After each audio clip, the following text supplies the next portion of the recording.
Let's start by modeling an atom using a simple one-dimensional quantum well, which has its own set of discrete, confined energy states. To simplify, we'll consider a quantum well that supports only a single confined energy state. Part of this wave function extends outside the well, an effect known as wave function penetration. When two quantum wells are brought close enough for their wave functions to overlap, their states start to interact, or hybridize, causing the energy levels to split, much akin to a hydrogen molecule. This splitting creates two distinct states: a lower energy, bonding state, and a higher energy, anti-bonding state. The bonding state's wave function is the sum of the individual wave functions, while the anti-bonding state's wave function is their difference. Now, as we extend from 2 to 3 quantum wells, the number of quantum states increases proportionally. When the number of energy states becomes so large such that they can't be resolved individually, they form an energy band.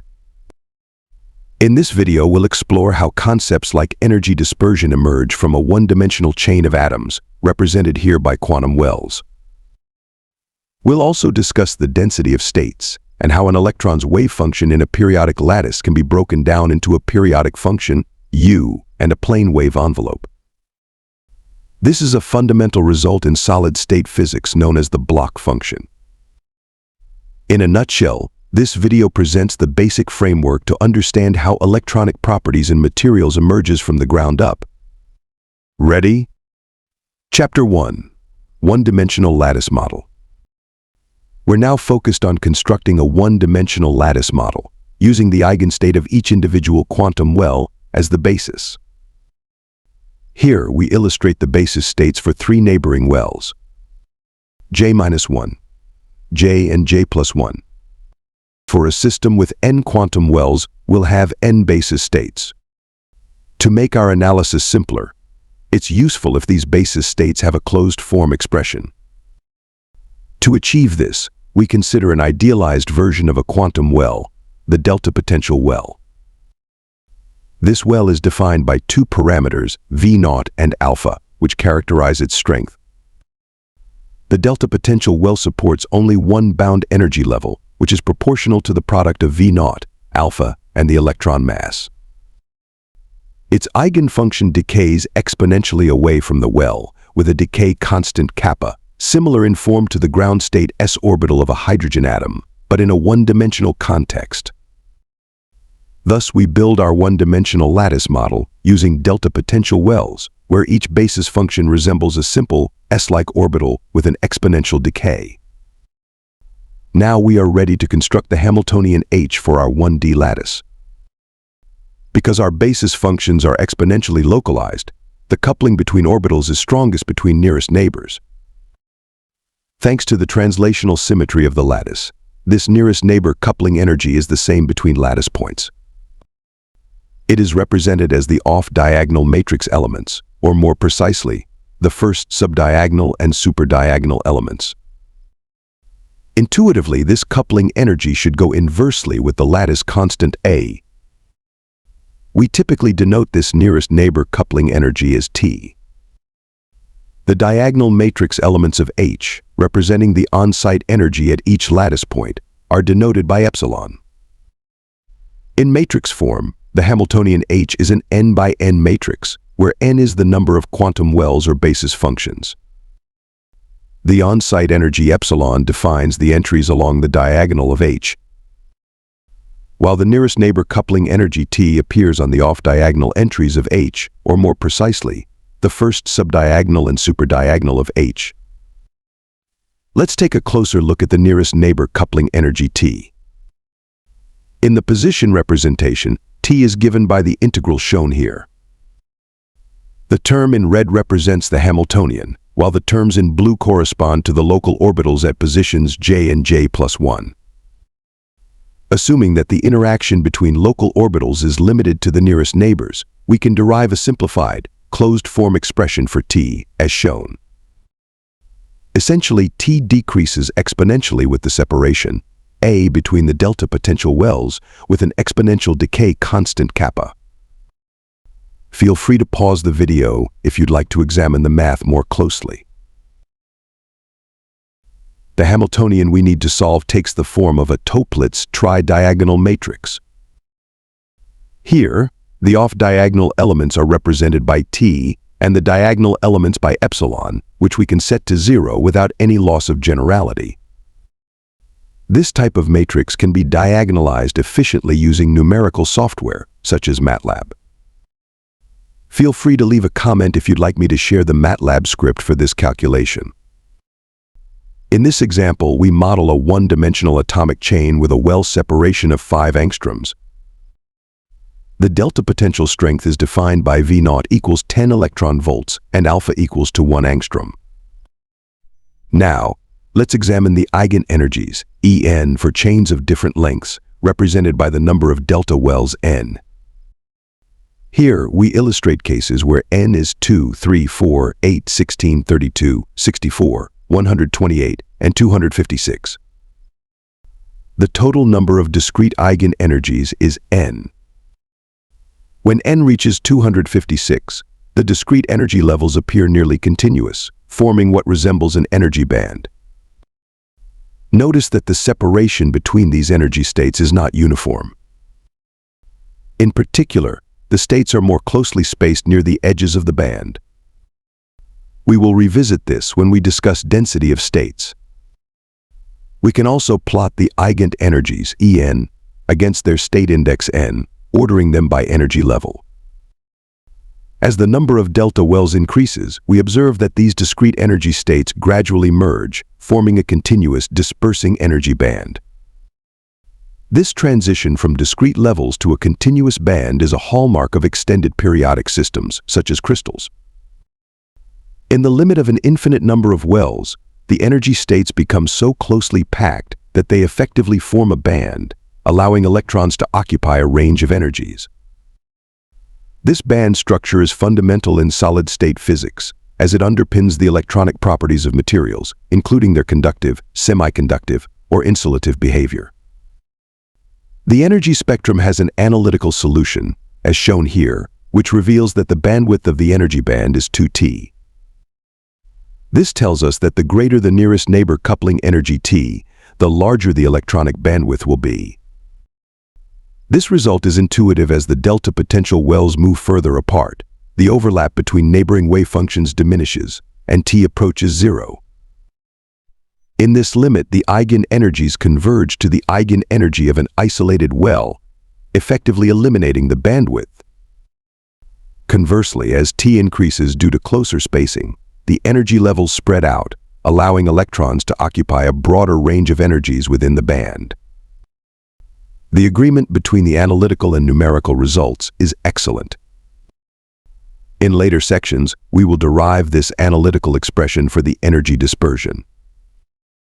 By performing a Taylor expansion on the cosine function, which depends on the index n, we obtain a parabolic dispersion in n.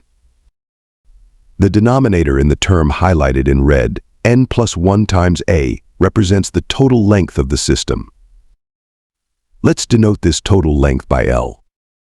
This term has the dimension of inverse length and can be interpreted as the wave vector, which we'll denote as Kn.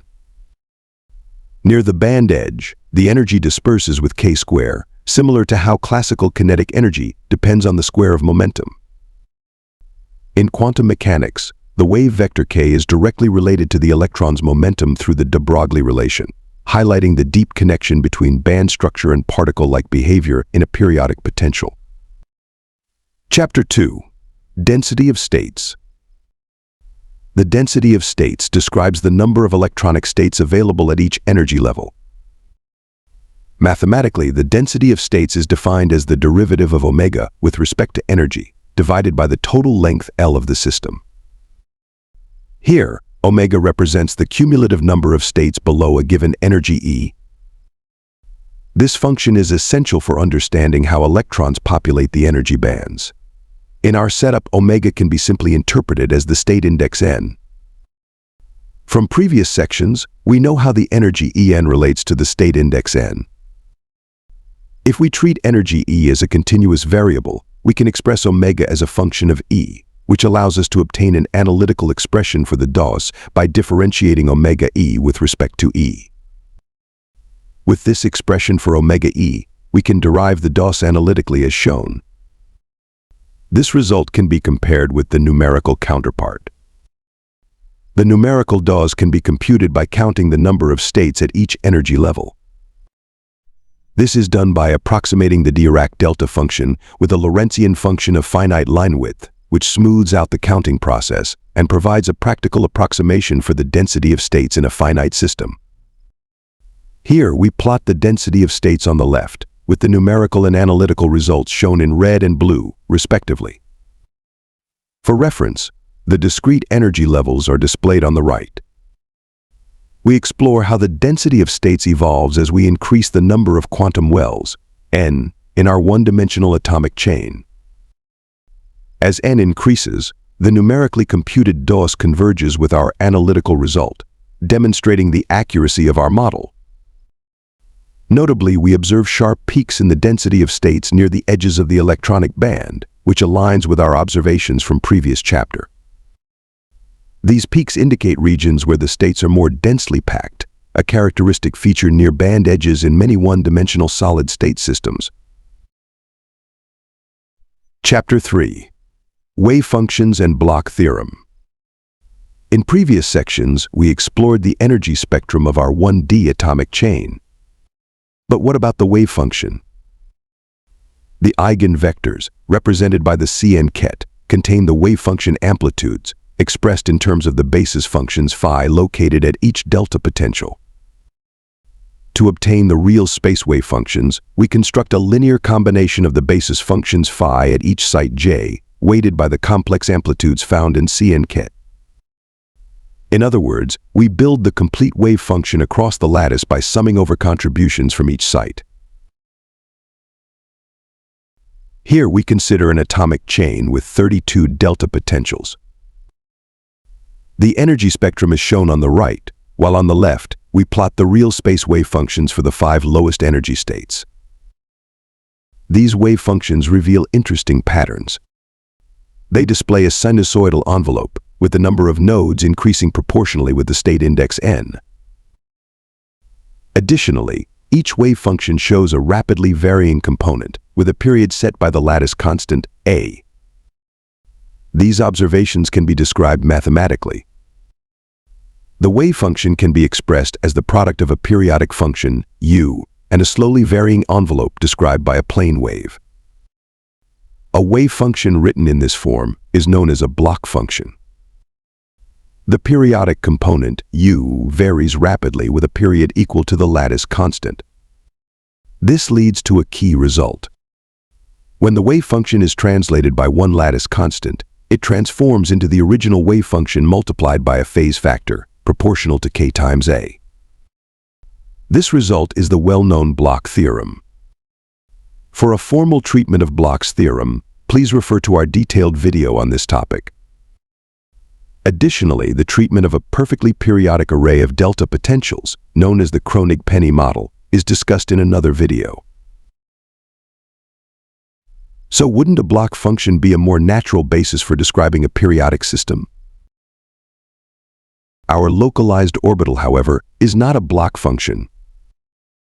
To construct a basis that aligns with the periodicity, one might attempt to build a Bloch function by summing over all the localized orbitals across the lattice. This approach does create a basis function that is periodic, but it does not satisfy Bloch's theorem, as it lacks the necessary phase factor when translated by a lattice constant. To address this, let's introduce a phase factor to our localized orbitals. Does this modified function satisfy Bloch's theorem? Let's check. It's straightforward to show that the function defined in this way indeed satisfies Bloch's theorem. Feel free to pause here if you would like to inspect the math. Now, let's adopt this Bloch function as our new basis. Defined in this manner, we only need a single basis function. Consequently, the Hamiltonian in this basis becomes a single value, which also represents its eigent energy. For those interested, we present the derivation here. Assuming that interactions extend only to the nearest neighbors, we arrive at the following expression. In this result, we can clearly identify terms corresponding to the on-site energy epsilon and the nearest neighbor coupling energy T. Additionally, there are phase factors, often referred to as structural factors. These structural factors can be combined into a cosine term, resulting in the analytical expression for the energy dispersion that we have used in previous sections. Let's summarize the key insights we've gained. Initially, we modeled the 1D atomic chain using a basis of real space localized orbitals. With n such basis functions, our Hamiltonian was an n by n matrix. We demonstrated that the wave function for a 1D periodic system must satisfy Bloch's theorem, which led us to consider a single basis function that aligns with this requirement. By adopting a Bloch consistent basis, our Hamiltonian reduces to a single value, as we now have only one basis function. Importantly, both approaches yield the same energy dispersion, as we've previously shown. I hope this demonstrates why the Bloch function is the natural and efficient basis choice for periodic systems. The final chapter. The overlap matrix. Previously, we showed that our 1D Hamiltonian, constructed from localized S-like orbitals, has a simple tridiagonal form. This form allows us to obtain its eigenspectrum using standard matrix diagonalization techniques. However, there's an important technical detail we haven't discussed. These localized S-like orbitals do not form an orthonormal basis set, which has implications for how we should diagonalize the Hamiltonian. Let me explain. Let's start with the Schrödinger equation in its abstract representation, without specifying the explicit choice of basis representation. Now, we express our eigenstate using our localized S-like orbitals basis, which is a non-orthonormal basis set. Applying the I basis function from the left on both sides of the equation, the left side gives us the matrix elements of the Hamiltonian H, while the right side produces the matrix elements of S, the overlap matrix accounting for the basis overlaps. In our previous treatment, we implicitly assumed S to be the identity matrix, ignoring the overlap between basis states. So, how do we solve for the eigenspectrum when S is not an identity matrix? The overlap matrix S has a crucial property. It is positive definite. This property allows us to decompose S into a lower triangular matrix L using the Cholesky decomposition. This decomposition is key, as it allows us to transform the Schrödinger equation into a form suitable for standard matrix diagonalization. Here's how it works. Starting with the Schrödinger equation containing S, we substitute S in terms of L from the Cholesky decomposition. By multiplying on the left by L inverse and redefining the eigenstate C ket in terms of B ket via L, followed by further simplification, we arrive at a transformed Schrödinger equation where the Hamiltonian is now H prime. In this transformed form, the equation is in standard form, allowing us to use traditional matrix diagonalization to obtain the eigenenergies. To summarize, we started with a Schrödinger equation in a non-orthonormal basis, where the overlap matrix S was not the identity matrix. We demonstrated that, by transforming H into H prime, we could solve for the eigenenergies directly. The eigenfunction C ket can then be recovered from B ket using the relation shown here. Now, let's examine the results with and without the overlap matrix S. First, we show the energy spectrum for an atomic chain with 32 delta potentials as a function of the lattice constant A with S set to the identity matrix. Next, we show the new energy spectrum, incorporating the actual overlap matrix S. Notice that the energy spectrum is no longer symmetric about zero energy, and the differences are especially noticeable at smaller lattice constants. However, if we examine the EK dispersion, say with a lattice constant of 5 angstroms, we see that the overall shape remains largely unchanged. The primary differences are an upward energy shift and a slight stretching of the electronic bandwidth. This concludes our discussion of the overlap matrix. If you found this discussion helpful, you might also want to check out our videos on the evolution of electronic states, tracing the journey from individual hydrogen atoms to a one-dimensional crystal. We also have videos on core topics in solid-state physics, along with tutorials on modeling the electronic properties of materials like graphene. Thank you for watching, and we'll see you in our next video. If you have suggestions for future topics, please let us know in the comments below.